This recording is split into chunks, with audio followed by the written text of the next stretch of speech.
الفيديو ده هتكلم عن 2024 واهدافي فيها.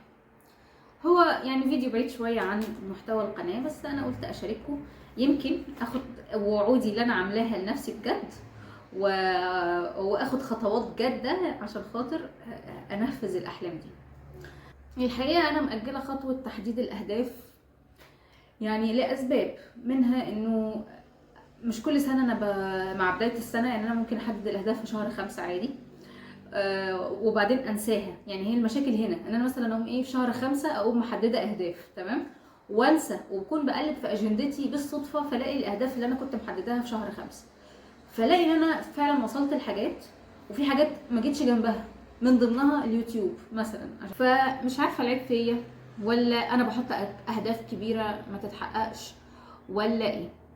فرجعت نفسي وقلت انا هشوف الاهداف اللي اتحققت ازاي، والاهداف اللي ما اتحققتش ليه، واعمل اهداف 24 على اساسها. فلقيت ان الاهداف اللي اتحققت كانت خاصه بالشغل بتاعي الباثولوجي. يعني مثلا انا كنت عايزه اخلص الماجستير، خلصت. كنت عايزه اجيب امتياز في الماجستير، جبت الحمد لله.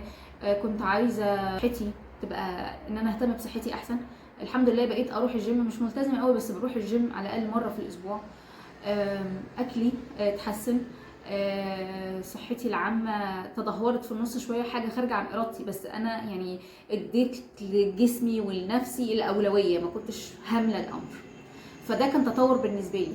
في اهداف فعلا انا وصلت لها، اللي هي الاهداف بتاعه الباثولوجي، بتاعه تخصصي، بتاعه شغلي، واهداف جسمي نفسها. طيب لما ببص انا حاجات الباثولوجي وصلت لها ازاي، اولا الماجستير او المذاكره او كذا حطيتهم اولويه، وجوه مخي قلت انا ده شغلي، ده حياتي، يبقى لازم احط فيها المجهود ده. كنت بروح الشغل، والشغل بالاجبار هيعمل لك يعني هيمشيك في السكه، يعني انت بالاجبار لازم تخلص الماجستير كده كده، يعني حتى لو انا مش عايزه اخلص الحاجه كلها، الدنيا كلها بتزقك ان يلا خلص. فدي كانت حاجه بتساعدني جدا.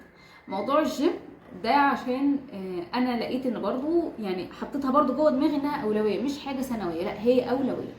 فاللي انا في الحاجات اللي هي ما اتحققتش، اللي من ضمنها ان انا مثلا عايزه نفسي اعمل حاجه اسمها يورو تريب، ان انا الف في اوروبا كده واتفرج تمام. نفسي كمان انه مثلا قناه اليوتيوب دي بقى تزق نفسها بقى شويه، مش كده يعني. انا في قناه يوتيوب باثولوجي عايزاها برضو تتطور، ودي مش كل اهدافي. انا بقول لكم الحاجات اللي انا فشلت فيها، ان انا كتبتها كذا مره اهداف وفشلت ان انا احققها. خلاص، عشان احقق اهدافي هستخدم الطرق اللي انا نجحت فيها قبل كده، زي مثلا في مذاكره الماجستير كنت عامله جدول بطريقه، هعمل نفس الجدول ده لبقيه الاهداف. المخطط كالاتي، وان شاء الله يعني لو حد حابب ان احنا نتابع مع بعض اهدافنا نتابع مع بعض. اول حاجه هعمل الهدف السنوي. احنا النهارده اهو تقريبا حاجه 19 تقريبا او 18، حتى انا مش عارفه احنا النهارده كام. المهم النهارده 18 واحد تقريبا، النهارده الجمعه. خلاص هنعمل اهداف من النهارده، ونحاول ان نبدا ننفذها من اول بكره ان شاء الله. تمام. هنعمل ايه؟ هنعمل اهداف لمده سنه. خلاص، يعني انا السنه الجايه ان شاء الله حابه اعمل 1 2 3، بغض النظر انت اعمل اللي انت تعمله وانا اعمل اللي انا اعمله. تمام. وبعدين هنعمل متابعه كل 3 شهور. كل 3 شهور عايزين نوصل لكذا، يعني اول 3 شهور في السنه عايزين نعمل كذا، تاني 3 شهور في السنه عايزين نعمل كذا، تالت 3 شهور في السنه عايزين نعمل كذا. وبعدين نعمل شهريا، يعني الشهر ده الاولويات، الحاجات اللي لازم تخلص كذا. وبعدين اسبوعيا نتابع بقى مع بعض في الاسبوع احنا عندنا 1 2 3 لازم يخلص.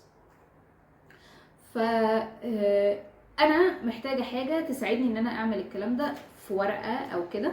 ففكرت ان انا عايزه اعمل لنفسي جورنال ديزاين، وبرده ان شاء الله وانا بعمل الجورنال ده بعمل الاجنده دي هحاول ان انا اخليها افيلبل لاي حد عايز يجيبها. يعني هصممها وارفعها، لو عجبتكم قولولي وانا ابعت لكم منها واحده بكل الحب. دي برضو وانا بصمم الجورنال لو حد عايز يعمل لنفسه جورنال، لان طلع الموضوع سهل جدا، ما فيهوش اي حاجه.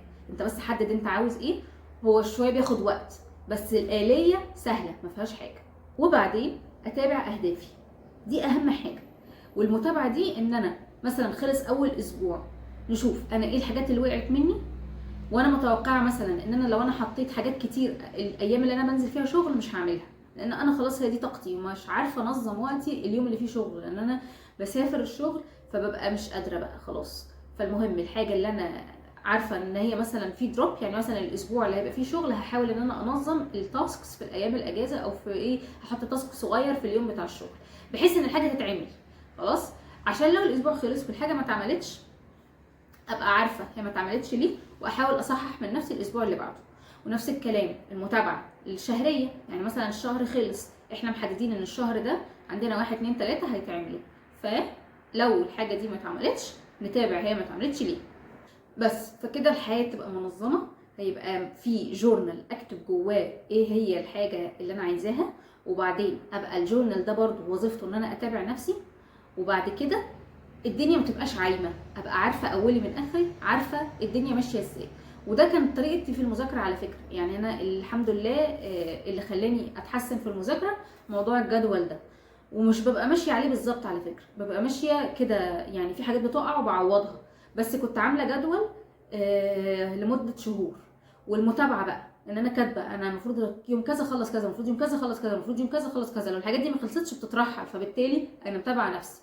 فانا هستخدم نفس الطريقه اللي استخدمتها في المذاكره بتاعتي في بقيه الاحلام. طيب، وابقوا شاركوني عملتوا ايه طيب، او هتعملوا اهدافكم ازاي السنه دي،